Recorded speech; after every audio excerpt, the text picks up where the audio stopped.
Dahan-dahan lang para hindi kayo masugat.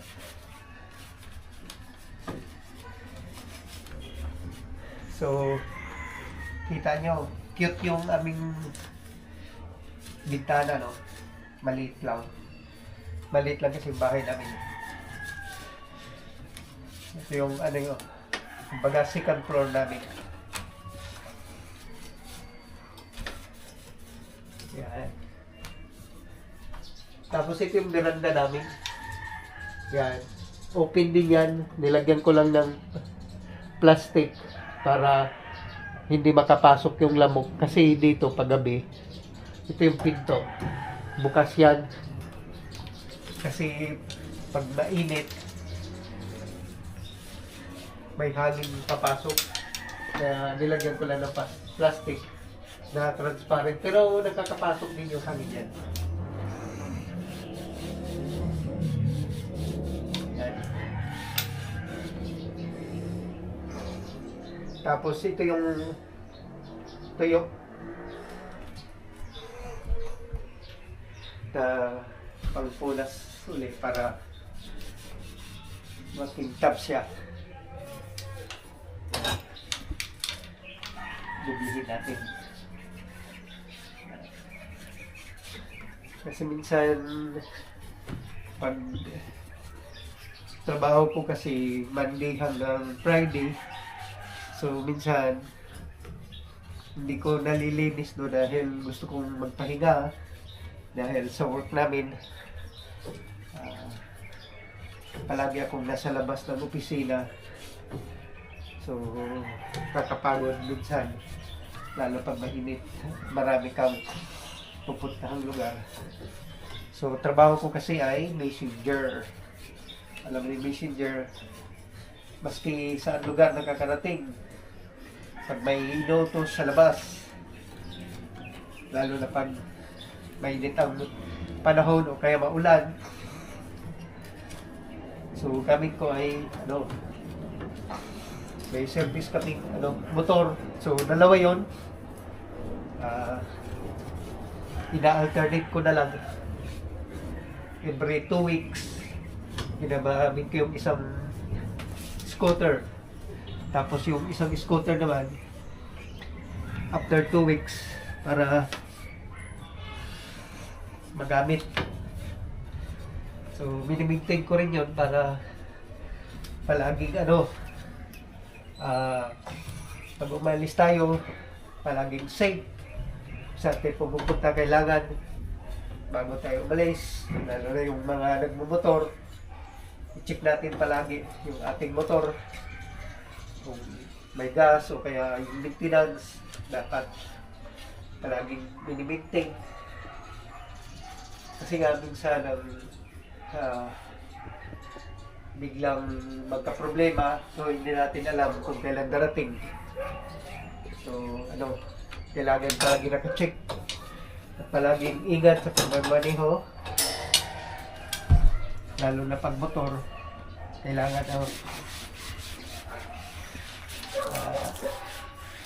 safety ang unahin.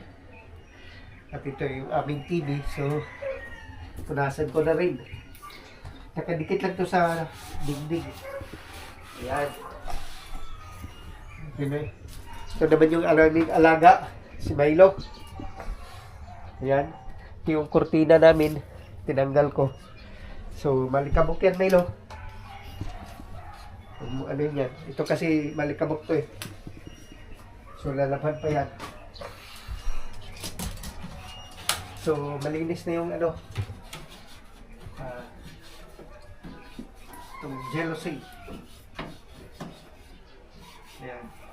So may screen dito, tinanggal ko na para hindi papasok yung lamok. Tingnan mo yung alaga namin, oh. Ayan. Kinukot-kot niya yung kortina. Yan si Milo.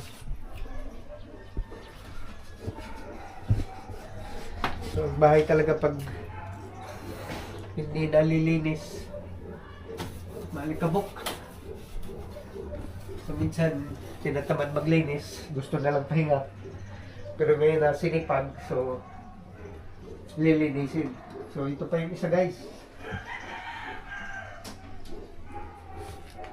Ito pa yung isa. Lilinisin ko. Pero tanggalin ko muna yung mga nakasampay. Unahin ko muna yung kabila. So, baba na ako para linisin ko yung screen. Ito yung ilaw.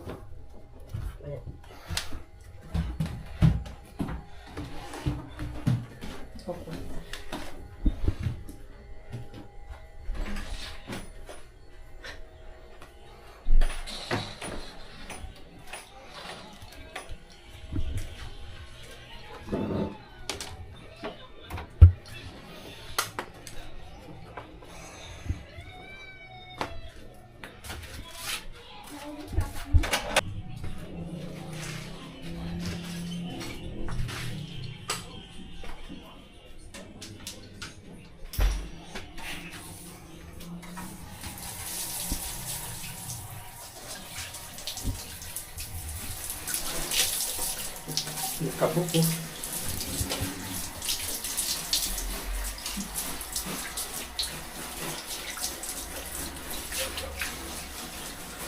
Yan, ulit kabuk.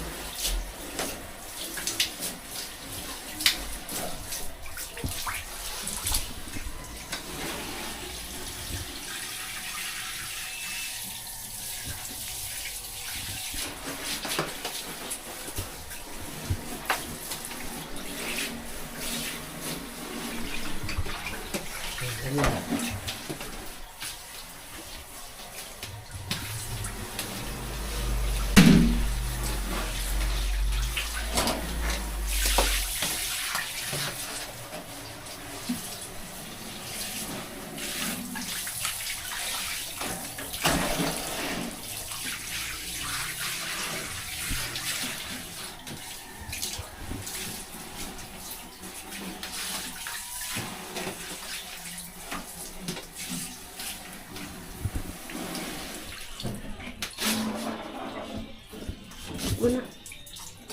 Pampunas ko. So, ayun, ano pala? Yan o. Puan, ayun doon sa ilalim. Yan.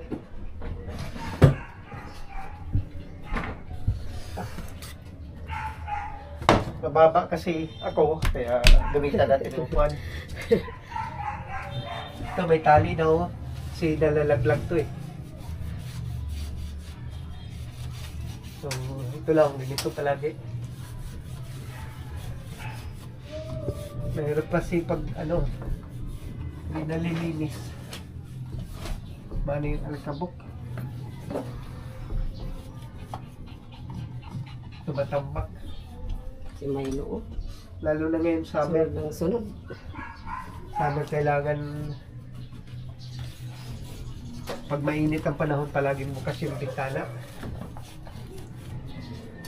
Paggabi kasi yung bintana namin bukas lang. So, hindi naman delikado dito sa lugar namin. Ayan.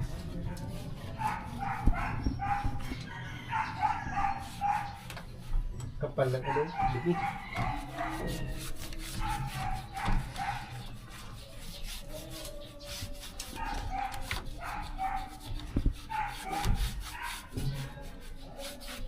Alam talaga na matagal lang hindi nilinis.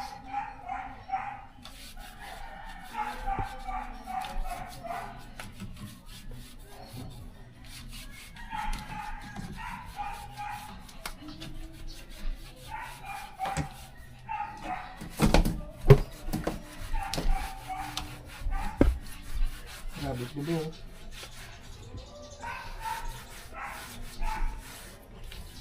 Baglawan ko muna. Chika lang. Milo.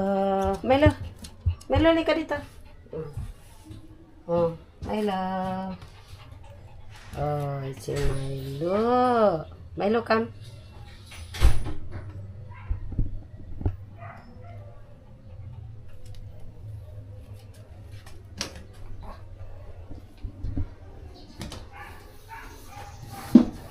Ano masasabi mo, Milo? Milo?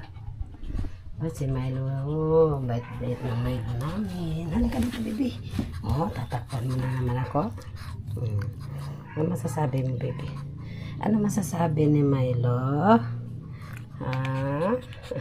Alay ko, huwag mo akong dilaan. Huwag mo akong dilaan.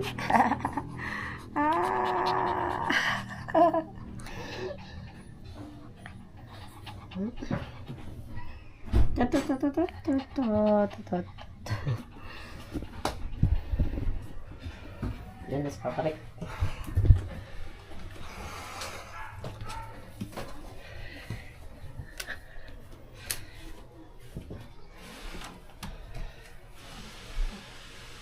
Punasan ulit natin ng basa para maging malinis.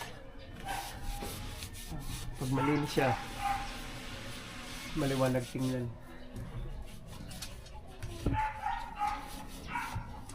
Yung iba dyan na may mga ganito na nalinis na at maganda tingnan, so palakpak kayo dyan, palakpak kayo yung mga may mga bitanang masipag maglinis. Yung namang mga may bitanang katulad ko hindi pa nalinis, pag napanood nyo ito ay gayahin nyo para linisin nyo na rin, lalo na pag ganitong summer, mainit ang panahon, so kailangan bukas ang ating mga bintana kung pwede. So yung may mga aircon, so maski sarado ang bintana, may aircon naman. May aircon kami pero maliit lang.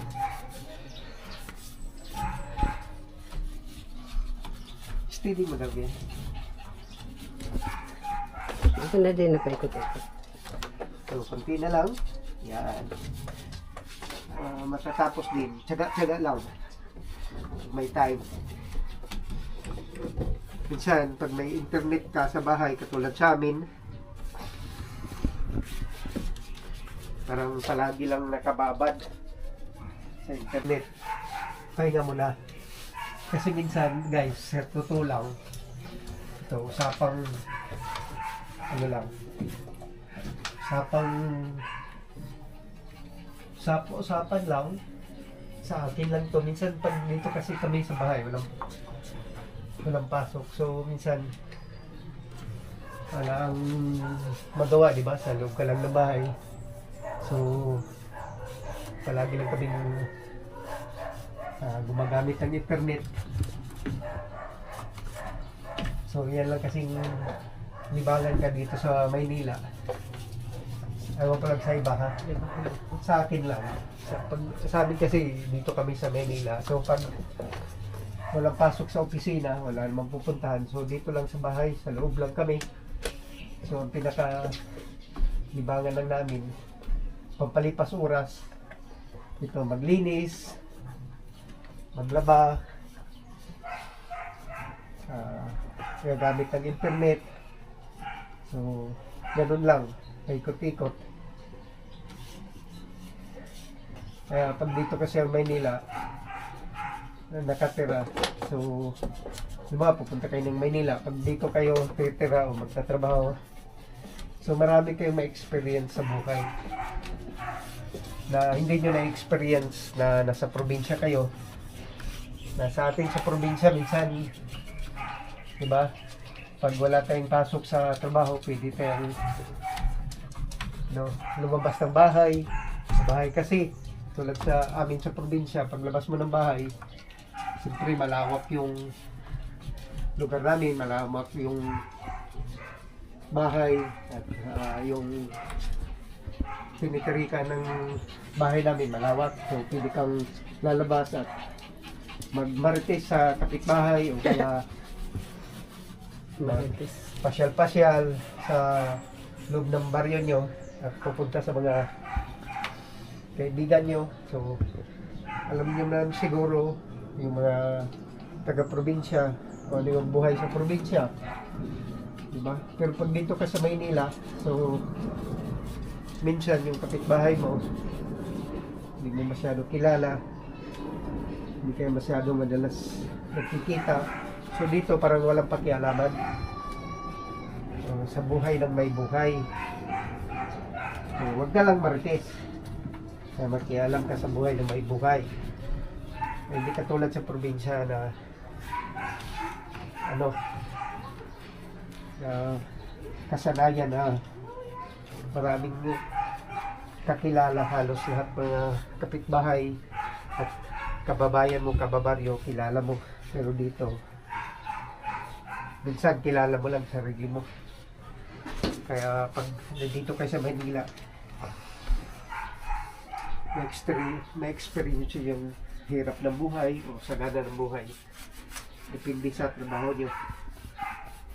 Kailangan dito sa Manila, ano, masipag ka. Kasi dito sa Maynila, lahat binibili. At wala kung wala kang sariling bahay. So, mag-uupa ka. Tapos, kung wala kang service, so mag-commute ka araw-araw. So, biro mo sa halos kung ilang taon kang nagtatrabaho sa isang company o sa isang opisina, so ganun katagal yung pagtitiis mo sa pag-commute, tapos sa pagising ng maaga para hindi ka malate. Minsan maghahabol ka sa sasakyan kasi hindi lang ikaw ang sumasakay, marami. So sa pagsakay pa lang, yung mga nagko-commute, alam nila yan dito sa Maynila. So stress na, lalo pag malayo yung alam nyo, pinapasukan. Sa pagdating pa doon, trabaho, tapos pagkatapos trabaho, pagdating na hapon, uwi. So pag uwi naman, ganun din, hirap magsakay, talagang pahirapan. Depende lang kung may sarili kang service, kung may motor ka katulad sa akin. So hindi masyado pag matraffic ka man, alam mo yung oras. Pero pag nagko-commute ka, tapos pagdating sa bahay, eh iba, bibili na lang ng ulam na luto kasi gabi na. So mahirap dito sa Maynila. Pero kailangan lang, kung sanay ka sa probinsya, tiyagaan lang. Pag may tiyaga, sabi pa nila, may nilaga. So talagang sanayan lang. Pag nasanay ka na, wala nang mahirap. Kasi sanay ka. Ngayon, punasan naman natin ng tuyo. So dito sa Maynila, kung hirap lang ang pag-uusapan, kailangan mahaba ang resistensya mo rito sa pagtatrabaho at sa oras pagtatsaga. Kailangan yung pera mo dito,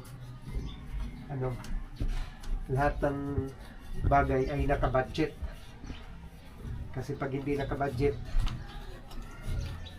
ubos lahat. Kung ano yung importanteng bibilhin, sa akin, ganun lang. Yun ang binibili ko. Pero pag hindi na masyado, so hindi na. Kailangan kasi habang bata pa, mag-ipon. Kung may maipon, katulad sa akin, ngayong taon, magsisenior na ako. So, pumuti na yung buhok ko. Kailangan pag nag-retire ka, so dapat may naipon ka. Kasi nga, pag matanda ka na, hindi na kasing lakas yung katawan mo sa pagtatrabaho. Kung magtrabaho ka man, alalay na lang. Kung may is ka, may matatanggap kang pension o kaya retirement. So, ganun lang. Pero pag wala naman, retirement tsaka pension. So, kailangan mo mag-ipon. Kung wala kang maipon, wala tayong magawa. Kaya ganito ang buhay Maynila. So tapos na ako paglilinis. So ito naman ang aking lilinisin.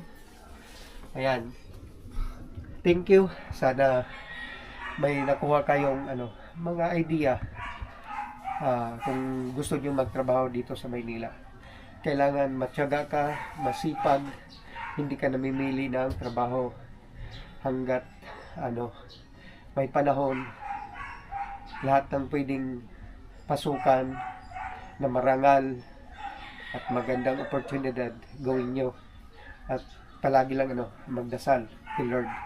Kasi si Lord minsan, maski hindi tayo gagawa ng mga bagay na gusto natin gawin, magtiwala ka, siya minsan ang gagawa ng paraan para sa'yo. So thank you and good morning sa lahat.